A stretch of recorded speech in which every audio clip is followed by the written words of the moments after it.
Hola a todos, soy Alexander Salamanca, médico veterinario zootecnista, gerente de la línea de ganadería de Laboratorios Calier.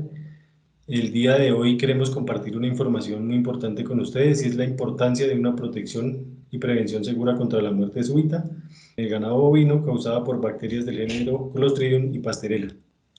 Inicialmente pues siempre arranco las capacitaciones con una presentación muy corta de video corporativo de la compañía.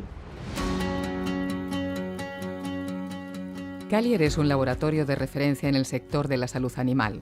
Desde su creación en 1968 se ha centrado en la investigación, desarrollo, fabricación y comercialización de productos farmacológicos y biológicos para animales de producción y de compañía. Calier trabaja para mejorar la calidad y cantidad de proteína animal que consume la población y velar por el bienestar de los animales de compañía, sus propietarios y sus familias en todo el mundo. Por eso, su equipo de profesionales se afana por conocer de primera mano las necesidades de sus clientes y ofrecerles los productos y servicios que mejor se adaptan en cada caso. Con plantas de producción a la vanguardia en España, Colombia y Uruguay, todos sus procesos se rigen por las normas de correcta fabricación. Su amplia presencia internacional le permite ofrecer una cobertura global. Uno de sus mercados prioritarios es Latinoamérica, donde ocupa posiciones destacadas en los rankings de empresas veterinarias. En los próximos años, la principal apuesta de Calier es el desarrollo de nuevas vacunas para contar con un portafolio completo que satisfaga la demanda de productos biológicos que se espera en el futuro. También, impulsar los productos y servicios complementarios que añadan valor diferencial a sus clientes. Todo ello, manteniendo su compromiso global con la salud animal y la mejora de las producciones. Bueno, la muerte súbita lo describen algunos ganaderos o como comentan cómo se presenta la enfermedad, algunos propietarios de los animales, es que se observan cuando hay cambios estacionales, verano-invierno, invierno-verano, también se relaciona cuando hay inundaciones en las fincas, cuando hay deficiencias de minerales, cuando hay alguna intoxicación, algunas plagas y la mordedura de serpientes. ¿Qué es lo que se conoce o cómo se define la muerte súbita? Es una condición donde los animales aparecen muertos en forma repentina. La enfermedad que se presenta es de muy corto curso y no da tiempo de que se presenten o lesiones externas que se puedan observar en el animal. La muerte súbita no define una causa de muerte, sino una forma de presentación de una serie de enfermedades en donde la muerte se presenta sin ninguna manifestación clínica previa. Esta enfermedad no, como que no avisa, no hay sintomatología en los animales. Lo que observan los encargados o los que cuidan los animales es que dan vuelta en la mañana, en la tarde, los animales están bien y al siguiente día encuentran animales muertos en los potreros. En las ganaderías bovinas de Colombia se presentan frecuentemente casos de mortalidad ocasionados por clostridios. Entonces, los animales de cualquier edad mueren repentinamente, no se presentan síntomas, no hay alteraciones en su comportamiento, no hay cambios en su condición corporal, el curso de la enfermedad es muy corto, no da tiempo para diagnosticar el problema y no da tiempo para hacer algún tipo de tratamiento. Cuando el animal aparece muerto, no se observan lesiones externas en el animal, no hay una lesión aparente, hay una dificultad en el diagnóstico y es una problemática que se presenta en toda Latinoamérica porque hay pocos laboratorios que puedan identificar y diagnosticar con certeza los aislamientos por Clostridium, o sea que determinar la causa de la muerte de los animales sea por estos Clostridios. Esta situación complica la toma de decisiones por parte de los asistentes técnicos y los ganaderos, y los intentos de diagnóstico para animales muertos y afectados clínicamente no son exitosos. No hay un diagnóstico acertado cuando se presenta este tipo de problema en las fincas. Algunas características generales de los Clostridiums. Entonces, estas enfermedades fueron identificadas hace muchísimo tiempo, desde la Edad Media, y se conocen con varios nombres según la región. Entonces, los clostridios, ¿qué son? Son bacterias anaerobias. ¿Eso qué quiere decir? Que tienen la capacidad de vivir sin oxígeno, son muy resistentes y están presentes en cualquier lugar, en el suelo o en el tracto digestivo de los animales, de los seres vivos. Actúan por invasión de los tejidos y producen toxinas. Cuando las condiciones ambientales son adversas, esos clostridios o estas bacterias tienen la capacidad de esporular, que es una forma resistente, y permanecer mucho tiempo en el suelo o en el medio ambiente. Cuando las condiciones se vuelven favorables, ellos se activan nuevamente, como que se despiertan estas bacterias, tienen la capacidad de replicarse más y producir toxinas y desencadenar la enfermedad en los animales. ¿Cuál es el principal problema de esto? Los brotes epidémicos de mortalidad bovina que causan los clostridios, afectan la ganadería y causan pérdidas económicas, hay muerte de animales. Estas causas se asocian pues por la mortalidad de los animales y por la pérdida de terneros si se mueren vacas que estén en condición de gestación. Acá es un poco de información, es un trabajo que viene haciendo hace muchos años un investigador muy reconocido, una de las personas que más sabe de Clostridium en Colombia, que es el doctor Diego Ortiz, y él lo reporta en un trabajo que él hace, en un informe técnico que hace el ICA, en donde indica que la prevalencia de animales afectados por Clostridium está entre el 1,3 y el 1,7. ¿Eso qué quiere decir? Si decidiéramos una estimación, para el 2020 en Colombia teníamos 28,2 millones de cabezas de ganado. Los animales, si los animales se afectaran fuera del 1%, tendríamos 282.000 animales y la mortalidad podría llegar al 15%, o sea que estaríamos hablando de cerca de 42.000 animales que podrían morir por este tipo de problemas clostridiales. Cuando yo manejo los animales en potrero y les hago algún cambio o los confino, los reúno, los junto para dar alimentación, para mejorar ese manejo, para hacer una producción más intensiva, el riesgo de que esta enfermedad se presente aumenta. Ya en cuanto al complejo clostridial, podemos hablar o podemos decir que es un grupo de enfermedades del ganado bovino que son causadas por bacterias del género Clostridium. Este tipo de enfermedades antes se creía o se pensaba que solo las causaba una bacteria, pero con los años se ha descubierto que cuando se presenta la enfermedad muchas veces hay 2 o 3 bacterias de ese mismo género Clostridium desencadenaron la enfermedad y los animales se murieron.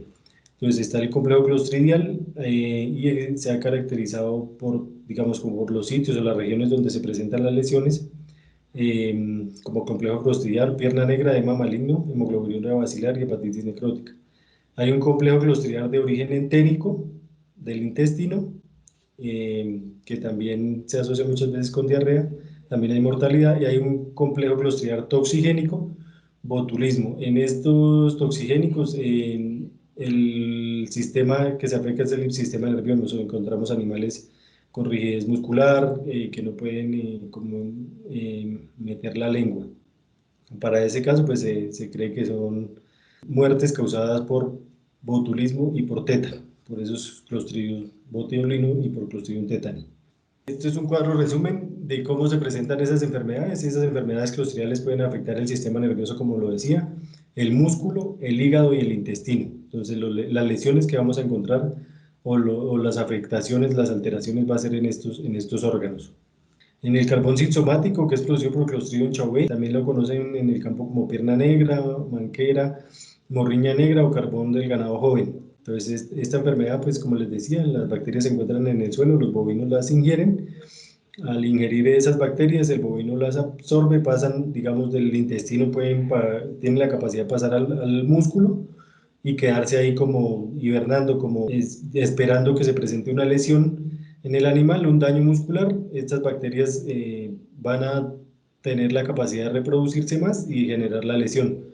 Las lesiones las encontramos, como les decía, en las masas musculares, en algunas masas musculares. La otra enfermedad que se presenta es esta enfermedad que se denomina gangrena gaseosa.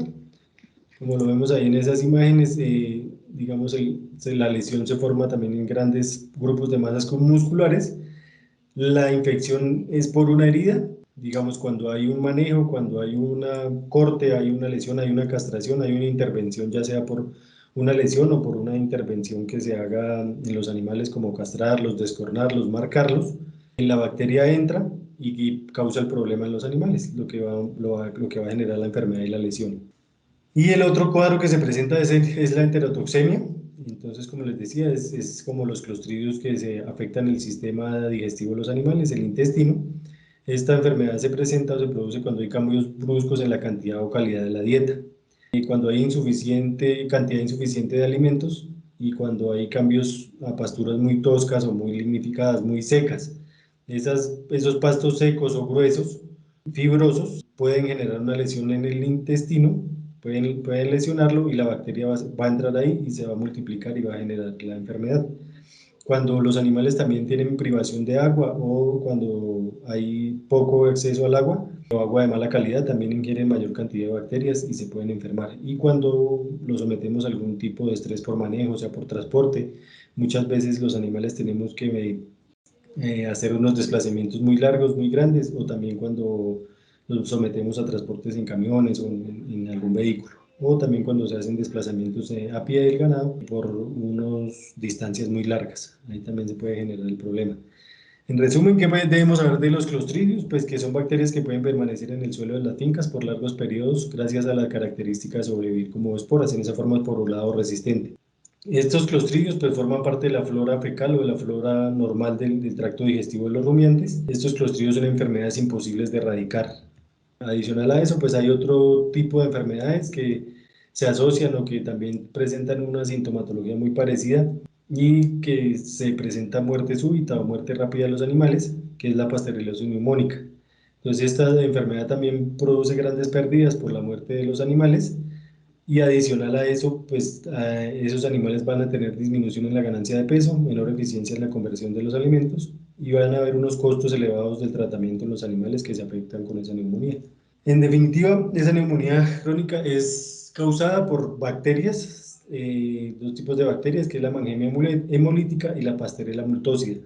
Estas bacterias son habitantes normales del tracto respiratorio de los animales y normalmente estas infecciones se presentan secundarias a una infección viral. Esos virus pueden entrar a infectar el sistema respiratorio de los bovinos, disminuyen la capacidad de defenderse en ese sistema respiratorio y las bacterias atacan y pueden desarrollar la enfermedad, se multiplican de forma descontrolada y desarrollan la enfermedad. Esto se da también cuando hay algún tipo de estrés, ya sea por transporte, digamos, es una enfermedad que se asocia mucho cuando hacemos el transporte de los animales en camiones de un sitio a otro, digamos, esa es la problemática que hay con la pasteurilosis en los bovinos.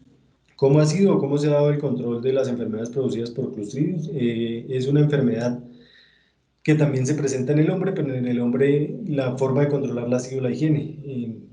Desafortunadamente por el manejo que le damos a los animales siempre están expuestos a las fuentes de infección. Los animales comen, defecan, orinan, dan nacimiento, mueren, se descomponen en los potreros donde comen y viven. Entonces eso es lo que en el hombre o en los seres humanos no sucede esa condición.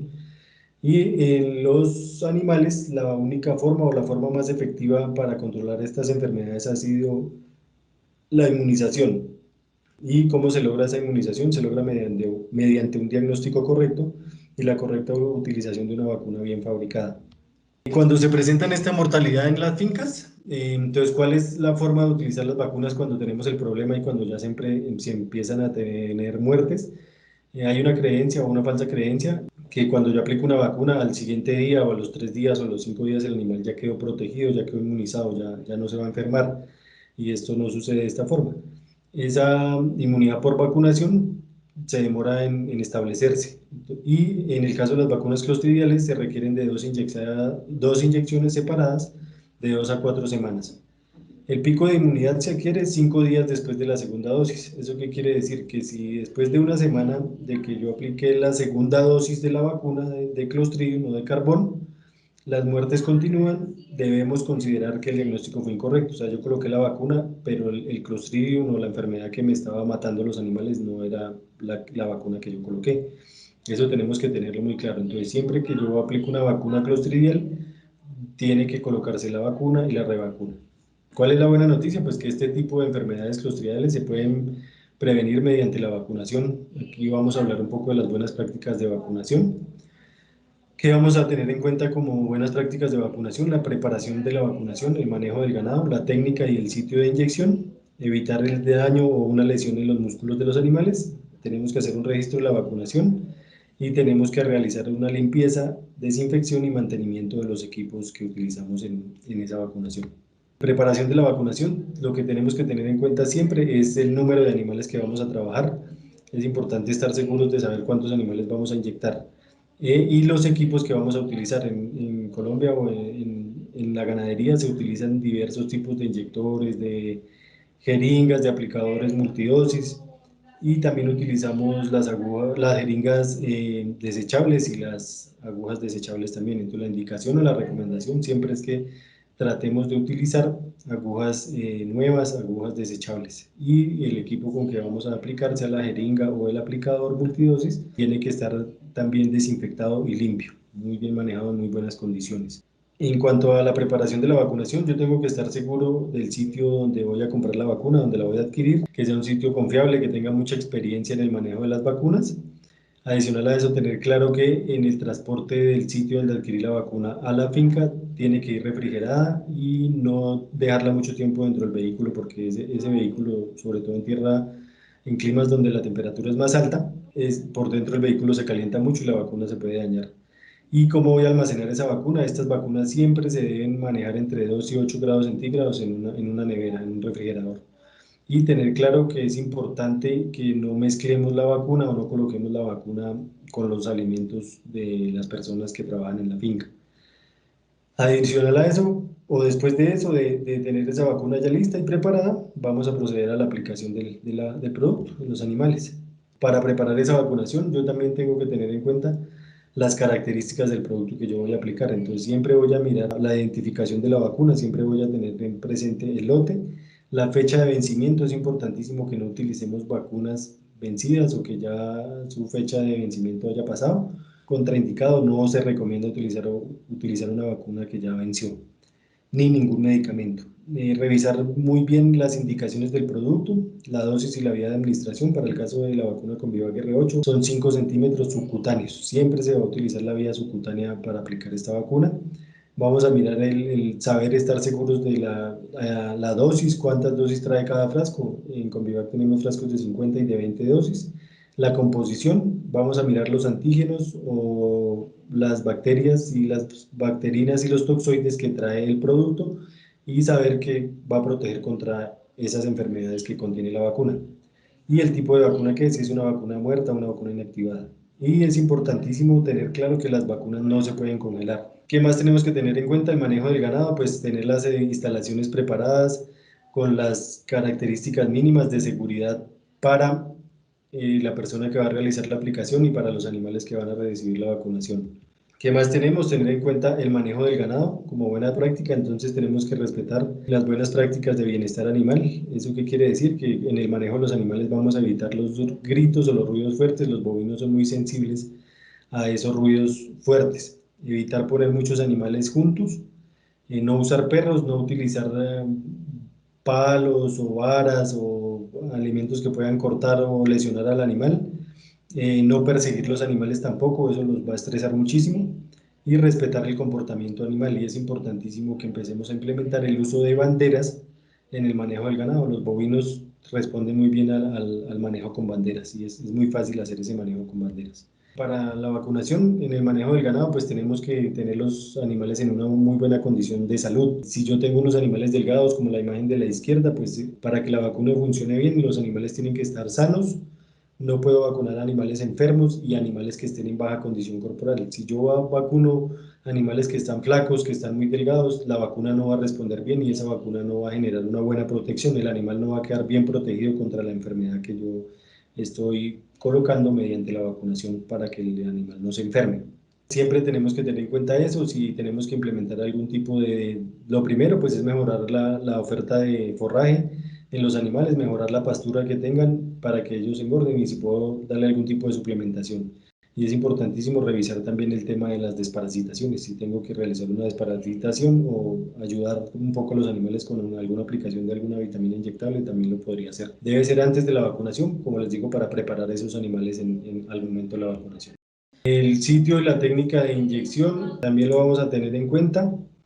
Es importantísimo, siempre que vayamos a aplicar una vacuna, como les digo, hay que leer las características del producto. Para el caso de Convivac, es una vacuna que siempre vamos a tener que aplicar en la tabla del cuello. Tenemos que hacerlo pues con cuidado, acercándonos a los animales con mucha prevención para que no vaya a haber ninguna lesión ni en el operario ni en la vacuna. Para el caso del video que estamos viendo, pues queremos ver es el sitio de aplicación donde se realiza la vacuna. Es importante, como les digo, pues que la vacuna siempre quede en la aplicación, en la tabla del cuello y que sea subcutánea. Y aquí vamos a revisar que cuando hacemos la carga de la jeringa no vaya a quedar aire dentro de la jeringa. Y ojalá utilizar una aguja nueva, una aguja por animal. Utilizamos aguja calibre 16 por pulgada o por media pulgada y la vamos a hacer siempre en la tabla del cuello. Aquí pues esa sería una aplicación intramuscular para caso informativo y la aplicación correcta de la vacuna subcutánea es de esta forma. Tenemos que hacer un pellizco, un pliegue en la piel para asegurar que la aguja quede entre la piel y el músculo y el producto que vamos a aplicar también quede subcutáneo. Si vamos a utilizar un producto o cuando vamos a cargar la jeringa, siempre tiene que ser con una aguja diferente, no vamos a colocar la misma aguja con que pinche un animal para sacar el producto. Con eso lo que vamos a hacer es que contaminemos el producto y se pueden presentar problemas. Y como les digo, la vía indicada para esta aplicación de vacunas es la tabla del cuello y que sea subcutánea. Otro aspecto que tenemos que tener en cuenta para tener buenas prácticas de vacunación es evitar el daño muscular. Entonces, muchas veces observamos en las fincas que no se hace la utilización de una aguja por animal nueva, muchas veces se reutilizan agujas. ¿Qué es lo que pasa con estas agujas que se reutilizan? Van perdiendo el filo o el corte. Después de 5 aplicaciones, en la imagen inferior derecha observamos una aguja después de 5 aplicaciones, cómo queda. Esas agujas ya pierden el corte, ya pierden la punta y lo que vamos a generar es una lesión. Entonces muchas veces se echa la culpa al vacunador, al producto que se aplicó, pero es porque estamos haciendo las cosas mal. Siempre el mensaje que yo dejo es pensar si nosotros permitiríamos que nos dejaríamos aplicar una vacuna o una inyección con una aguja sin filo y con una jeringa sucia. Entonces siempre tenemos que tener estos implementos en las mejores condiciones. Y siempre la persona que está vacunando que solo sea esa su función. A veces ellos tienen que ayudar a utilizar, a mover el ganado, abrir, cerrar pues, puertas. Y en esa manipulación de otras cosas es donde se produce la contaminación o del material que estamos trabajando, de la aguja o la jeringa. Y si yo utilizo ese tipo de implementos en esas condiciones, pues ¿qué vamos a tener como consecuencia? Un absceso o un quiste. Entonces, esto nos puede generar inconvenientes. Aquí hay un caso que nos comenta el equipo técnico de Uruguay, es en una exportación en México, llegaron 700 animales para exportación y no se pudieron exportar todos porque 370 animales presentaban reacción en el punto de inyección o en el punto de inoculación. Entonces, ¿por qué? Porque se hizo una mala práctica con una mala inyección y eso genera un problema. Entonces, eso lo pueden castigar en los frigoríficos, en las plantas de beneficio animal, y el costo de los animales va a verse reflejado. O sea, el pago que recibimos por esos animales va a ser menor. Entonces, eso tenemos que mejorarlo y evitar esas prácticas que pueden desencadenar un absceso o un quiste de una inyección de un medicamento o de una vacuna. Finalmente, después de la vacunación, tenemos que hacer ese registro de la vacunación. Algunas veces, ¿qué tengo que tener en cuenta yo en esa vacunación? La fecha de vencimiento de la vacuna, el lote, lógicamente el laboratorio productor, el nombre de la vacuna que apliqué o el producto que apliqué, y siempre voy a tener en cuenta el lado o el sitio de la tabla del cuello donde yo apliqué la inyección. Si fue al lado derecho o al lado izquierdo, siempre voy a registrar esa información. Es importante tener esa información para saber si se llegara a presentar alguna reacción en el sitio de aplicación, saber qué producto fue el que nos generó la reacción y el sitio, si yo tengo anotado en qué lado del cuello del animal coloqué la vacuna, pues voy a poder hacer un seguimiento mucho más fácil. Siempre debemos de tener en cuenta limpieza, desinfección y mantenimiento de los equipos que utilizamos, de las jeringas, de los aplicadores. Muchas veces estos equipos se guardan sin ningún tipo de desinfección, de manejo, de mantenimiento y eso también nos puede generar problemas más adelante. Entonces, tener como costumbre siempre hacer limpieza de estos equipos. ¿Qué más cuidados debemos tener con la vacuna? El almacenamiento. Entonces, tenemos que almacenar correctamente las vacunas permitiendo el adecuado flujo de aire. Las neveras funcionan con flujos de aire. Si yo almaceno la vacuna de forma incorrecta, como la imagen de la derecha, la imagen inferior, esas vacunas están amontonadas y no va a permitir que pase el flujo de aire y las vacunas que quedan en el centro o en la mitad no se van a enfriar de forma correcta. Entonces ahí pueden tener una pérdida en la cadena de frío y puede alterar la vacuna, puede dañarse. ¿Qué problemas podemos tener con vacunas muertas o con este tipo de vacunas de Clostridium? Como les digo, si las sometemos a la congelación, lo que vamos a observar es que va a haber una separación del líquido. Estos líquidos o en el medio que se prepara la vacuna es un líquido aceitoso o oleoso y un líquido acuoso, pero por la fabricación estos dos líquidos no se van a separar. Si se produce una separación muy fuerte o muy evidente como se ve en la imagen, eso significa o es posible que la vacuna se dañó por congelación. Entonces tenemos que tener en cuenta eso en el momento de que vayamos a hacer la aplicación, observar la vacuna, que no esté separada, que no haya formación de grumos o de alguna partícula. En el caso de las vacunas clostridiales, que es que la vacuna se congeló y se dañó. Ya para el producto como tal, nosotros trabajamos para la prevención de esas enfermedades clostridiales, es con Vivac R8. Aquí en esta imagen observamos las enfermedades que protege y los clostridios que tiene. Entonces, para la enfermedad mancha, pierna negra o carbón sintomático, Clostridium chauvei contiene ese antígeno. Edema maligno, o gangrena gaseosa por infección por heridas, Clostridium septicum. También tiene enterotoxemia, previene contra la enfermedad de la enterotoxemia, Clostridium perfringens C, y contra la enterotoxemia y el riñón pulposo y el timpanismo, Clostridium perfringens D. Contra hepatitis necrótica, que es el Clostridium nogi, y adicional a eso pues tiene dos antígenos de Pasteurella multoccio tipo A y Mannheimia hemolítica tipo 1. Como les digo, esto es una mezcla de bacterinas y toxoides. Entonces, ¿qué quiere decir eso? Que se puede encontrar la bacteria y se puede encontrar la toxina que produce la enfermedad que afecta al animal. Entonces, en esta vacuna podemos prevenir contra esas enfermedades. En el manejo de los animales existen algunas creencias erróneas. Por ejemplo, pensar que con una sola dosis de la vacuna en los animales es suficiente. Para el caso de las vacunas clostridiales, como les he comentado ya varias oportunidades, siempre tenemos que manejar vacuna y revacuna. ¿Cuánto? Se hace la primera vacunación y se revacuna entre 15 y 21 días después de la primera dosis. Pensar en vacunar solo a los terneros o a los novillos, porque nunca o rara vez se vio enfermar a una vaca adulta. Eso es una creencia errónea. Las vacas también pueden enfermarse por Clostridium.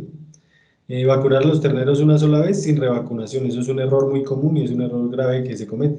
Si yo coloco una sola dosis, los animales no van a quedar protegidos. Con la segunda dosis aseguramos que el animal va a tener unas buenas defensas contra estas enfermedades. Y no vacunar a las vacas que están preñadas porque pueden desencadenar un aborto. La vacuna Clostridial, la vacuna con Vivac, es una vacuna muy segura, no está contraindicada en las vacas preñadas y se puede utilizar sin ningún problema. Adicional a eso va a ser un beneficio porque la calidad del calostro que pueden producir estas vacas para transferirle a los terneros, a los hijos, va a ser mejor por ese efecto de la vacunación. Como plan de vacunación, como esquema de vacunación, es importantísimo y siempre hacemos claridad en esto. Es un programa sanitario que debe ser diseñado por un médico veterinario, por el médico veterinario que asiste la finca, que asiste el predio, porque él es el que conoce el medio donde se encuentran los animales y conoce las condiciones propias de cada región.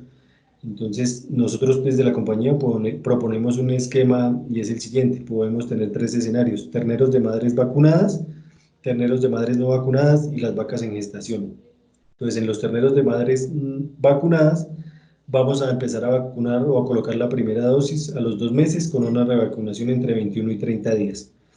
Terneros de madres no vacunadas, a partir de las 2 semanas de edad hasta entre 15 días y un mes de edad, esos terneros ya los podemos empezar a vacunar. Y vamos a hacer una revacunación 21 a 30 días después y después cada año. Y en las vacas en gestación, lo que se propone es que se haga una vacunación contra Clostridium 2 meses antes del parto y la segunda vacuna o la revacuna 2 a 4 semanas antes del parto. Y preferiblemente la revacunación que sea siempre o que tengamos como costumbre en la finca, hacer esa revacunación 2 a 4 semanas antes del parto. Esa segunda vacunación o esa segunda dosis siempre se va a hacer cuando los animales reciben. Si recibe por primera vez en su vida una dosis, hay que hacer la revacunación 15 a 21 días después. Pero como les digo, pues esto también tiene que ir bajo la recomendación del médico veterinario que asiste a la finca. Finalmente, pues un producto de calidad se obtiene cuando se controlan todos los aspectos que intervienen en cada etapa del proceso productivo: materiales, máquinas, mano de obra, métodos, medidas de control y medio ambiente. Desde Laboratorio Escalera innovamos para fortalecer la línea de salud animal, concentrándonos en la investigación, desarrollo, fabricación y comercialización de productos biológicos para las agroindustrias avícola y ganadera del país. Finalmente, aquí quedan los contactos de nuestro equipo comercial. Cualquier duda, cualquier aclaración, cualquier sugerencia es bienvenida y estamos atentos a sus inquietudes y estamos para servirles. Muchas gracias.